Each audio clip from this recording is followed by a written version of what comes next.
नमस्कार, आप ABJ news देखने की शुरुआत कर चुके हैं। मेरा नाम है राजा झा। इस वक्त सबसे बड़ी खबर राजधानी पटना से आ रही है। देखिए, पटना एसएसपी कार्तिकेय कुमार शर्मा ने बड़ी कार्रवाई की है। राज्यसभा सांसद उपेंद्र कुशवाहा को धमकी देने वाले लॉरेंस बिश्नोई गैंग के लोगों को गिरफ्तार कर लिया है।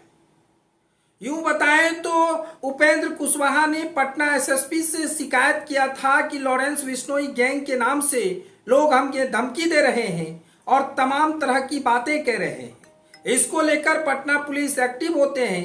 तब जाकर आज सिवान से पटना पुलिस उनको दबोच लेते हैं। यानी साफ तौर से कहें तो जो शख्स को दबोचा गया है वो शख्स लॉरेंस बिश्नोई गैंग से किसी भी तरह का कोई कनेक्शन नहीं है, बल्कि वो उपेंद्र कुशवाहा के पार्टी में ही पूर्व से कार्यकर्ता रहे। पटना एसएसपी ने आज प्रेस वार्ता कर बताया कि पूर्व केंद्रीय मंत्री उपेंद्र कुशवाहा को बीते गुरुवार को अपने फोन पर जान से मारने की धमकी मिली थी। उन्होंने खुद सोशल मीडिया पोस्ट करके यह जानकारी दी थी। कुशवाहा ने कहा था कि उन्हें 2 अलग अलग नंबर से लगातार 7 बार धमकी भरे कॉल आए हैं, साथ ही एक अन्य नंबर से मैसेज आया है। उन्होंने बताया कि धमकी देने वाला ने खुद लॉरेंस बिश्नोई गैंग से जुड़ा होने का दावा किया था। साथ ही उसने कहा कि अगर वह कुशवाहा किसी एक खास राजनीतिक दल पर बोलते रहे तो उन्हें अंजाम भुगतना पड़ेगा। आरोपी ने उन्हें 10 दिन में खत्म कर देने की धमकी दी थी। लॉरेंस बिश्नोई के नाम से धमकी मिलने पर उपेंद्र कुशवाहा ने पटना एसएसपी से तुरंत इस पर संज्ञान लेने की मांग की थी। इसके बाद पटना पुलिस एक्टिव हो गए और मामले की गंभीरता से जांच की। 48 घंटे के भीतर ही आरोपी राकेश कुमार को गिरफ्तार कर लिया गया। हालांकि उसकी लॉरेंस बिश्नोई के गैंग से किसी भी संलिप्तता नहीं पाई गई है।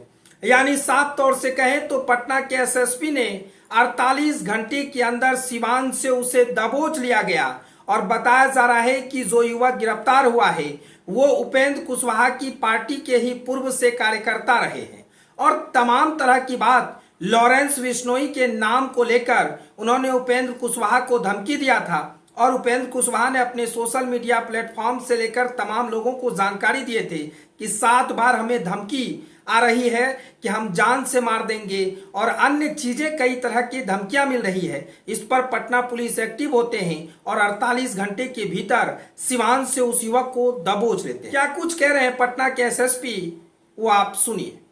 30 तारीख को राज्यसभा सांसद श्री उपेंद्र कुशवाहा जी के द्वारा ट्वीट किया गया था कि उनको विभिन्न नंबरों से लॉरेंस बिश्नोई के नाम से धमकी दी गई है और इस संबंध में उनके सहायक द्वारा सचिवालय थाना में कांड भी दर्ज कराया गया है। जब उन नंबरों की जांच की गई तो जो नंबर इस्तेमाल कर रहे थे एक व्यक्ति जिनका नाम है राकेश कुमार, ये सिवान के रहने वाले हैं, इनकी गिरफ्तारी की गई है। इनके पास से जो मोबाइल इस्तेमाल किया गया था वो भी जब्त कर लिया गया है। इनके पास एक डायरी था जिसमें कई महानुभाव लोगों का और विभिन्न लोगों का नंबर अंकित है इसमें, और इनके द्वारा कई लोगों को कॉल करने की कोशिश की गई थी इसमें, जिसके क्रम में ये उपेंद्र कुशवाहा जी से इनकी बात हुई थी। 3 कॉल पे बात हुई थी। इनके द्वारा 5-6 बार कोशिश की गई थी। एक वीडियो कॉल करने की भी कोशिश की गई थी। धमकी देने का मुख्य वजह क्या है? इनके द्वारा जो अभी बताया गया है कि ये चूँकि सिवान के रहने वाले थे और इनका पर्पज़ था कि इनको लग रहा था कि शायद ये अलग पार्टी वगैरह में हो सकते हैं, तो इसलिए धमकी दिए थे।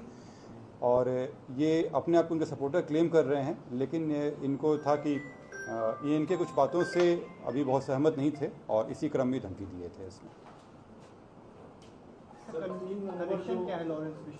कोई कनेक्शन नहीं है। जैसे मैंने बताया कि ये पहले इनके सपोर्टर में से रहे थे, लेकिन चूंकि कुछ दिनों से ये इनके हिसाब से ये जो पार्टी जो नेता हैं उनसे ये खफा चल रहे थे, इसी क्रम में काम किए हैं। क्या करते हैं? इसका नाम क्या है, बैकग्राउंड क्या है? ये राकेश कुमार भरत भूषण तिवारी पिता का नाम है इनका, और ये दरौली जिला सिवान के रहने वाले हैं। ये वहीं पे रहते हैं। पार्टी में पहले पार्टी वर्कर थे वो, लेकिन पार्टी कुछ दिन पहले छोड़े गए थे। इन्हीं की पार्टी में थे? हाँ, इन्हीं पार्टी में थे। 3 नंबर से सब धमकी दी गई थी। बिल्कुल। उसमें उसमें से एक नंबर जो है वो उसमें से आया है। बाकी 2 नंबर के भी हम लोग निकाल लिए हैं, उनकी वजह से गिरफ्तारी। डिमांड कितना कर दिया गया था? क्या धमकी? इसमें जो धमकी दी गई थी उनके नाम से दिया गया था थ्रेट में, लेकिन उस तरह का कनेक्शन इनके पास से नहीं पाया क्या गया है। कुछ धमकी वाले मेल में कहा गया था? देखिए, धमकी उनके द्वारा दी गई थी इसमें विभिन्न कि लॉरेंस बिश्नोई के नाम से इन पे हमला कराने की बात की गई थी इसमें, लेकिन इस तरह का कोई मामला इसमें अभी तक नहीं आया है। ये राकेश करता क्या है सर, कुछ काम करता होगा ना? ये उस गांव में रहता, पहले ये दुबई वगैरह में भी काम किया जो बताया गया है इसमें, वहाँ से लौट के आया था, कुछ सालों से अभी गाँव में ही रहा है। पर वो जो सिम है जिससे दिया गया है, जो एक सिम हुआ है, हाँ, हाँ। वो सिम उसी के नाम से, राकेश के नाम से, उसके नाम से है, वो जब्त कर लिया गया है उसको। और जो दो सिम और